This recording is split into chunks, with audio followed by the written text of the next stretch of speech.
When Jesus. As I'm over here, I come for.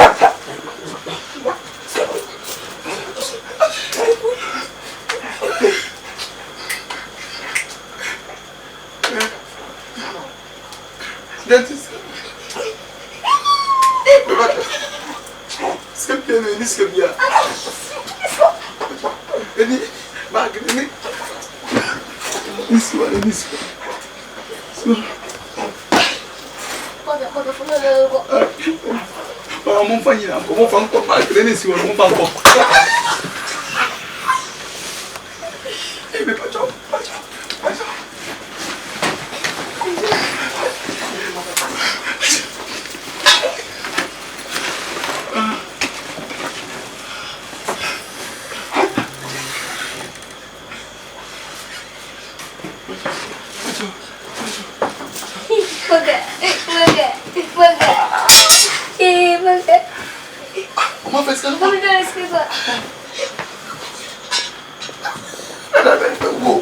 Me passport il est au monde. Me passport il est au bagri. Makagana. Regarde Makaga, me passport il est au. Me passport il est au bagri. Discuss passport. Maman, on doit organiser quatre ans. Debbie, après on va le montrer. Mais même la police voiture au moment. Même la police voiture au moment.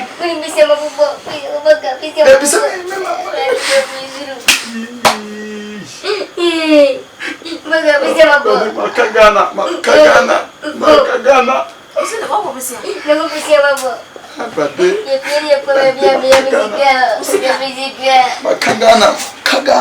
Jesus, gentle.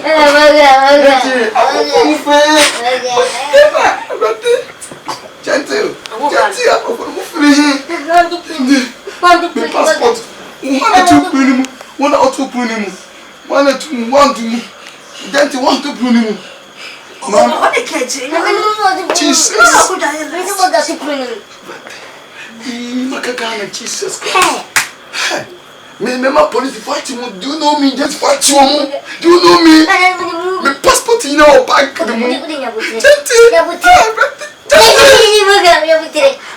No, you say come for one on country me.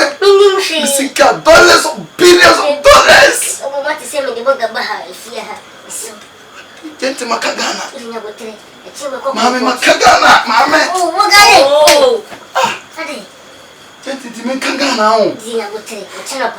Jesus. I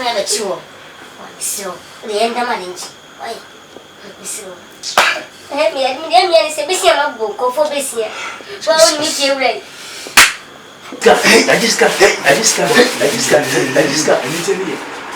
I didn't know we are fast. I am making my name.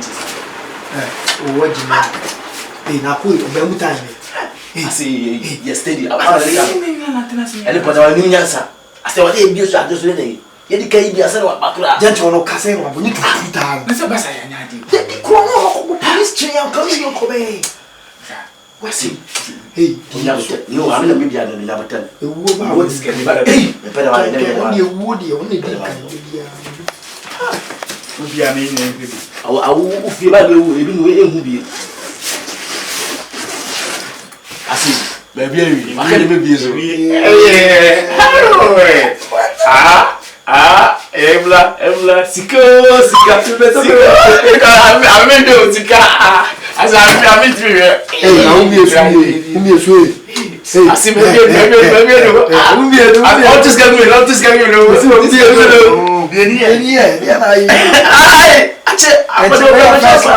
First one. I'm going to be sure. Baby, that's a penembia. I say, what's much zip no? Aha, hey, what's that one China? Why them blue? I say, believe you.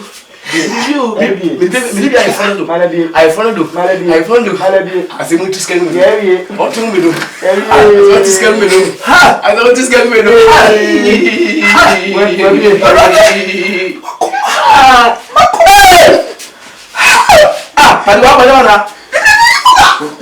What's your toast of the circus? I told you what you're doing. Hey, I'm What did you do? Let me say by the name. I say, if there's any woman, but I look at it with a music crowd. Now, that's your over there.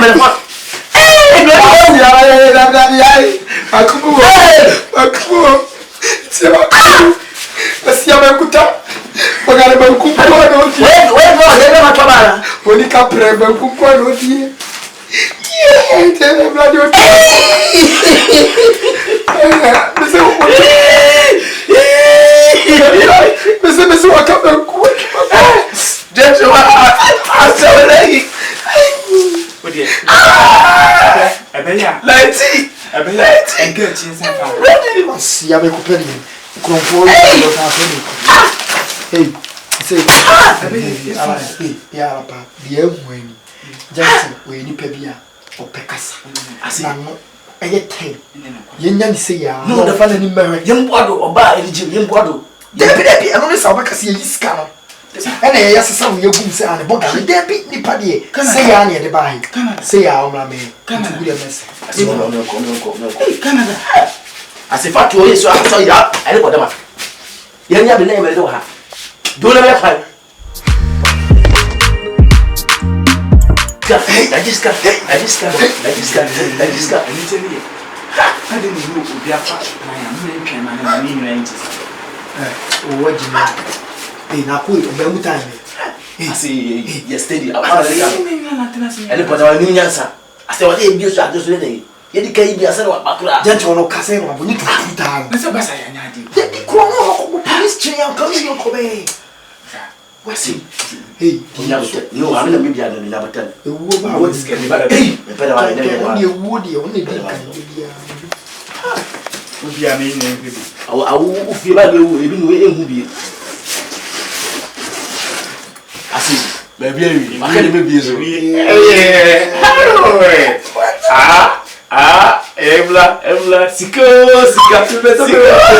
I'm in the Sika.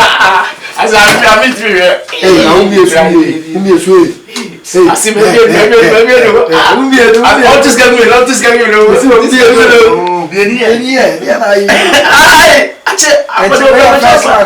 First one. I'm going to be sure. Baby, that's a penembia. I say, what's much zipper? Aha, why damn blue? Why damn blue? I say, believe you. Maybe I follow. I say, what is going on? What to do? What is going on? Ha! I don't just get me.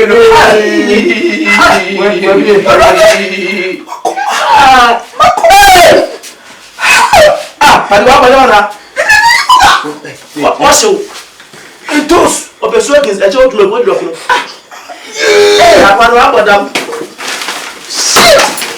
what did you do? Let me say by the name. I say, if there's any woman, but I look at it with a music crowd. Now, that's your over there.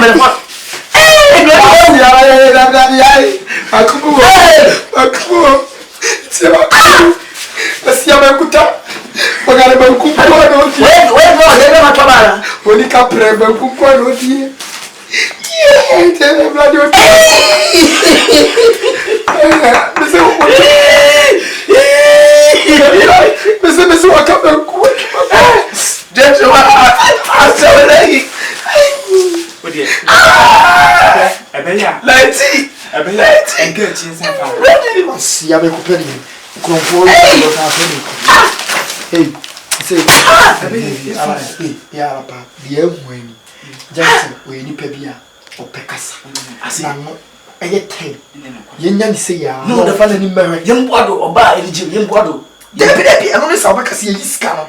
And I asked some of your booms and a book. Debbie, Nippadi, say I near the buy. Say our mammy. Canada. As if I told you, so I saw you up. I don't know what you never name I don't have. Don't let me find. Astro Oyaa TVGH. Like, subscribe, share, and comment.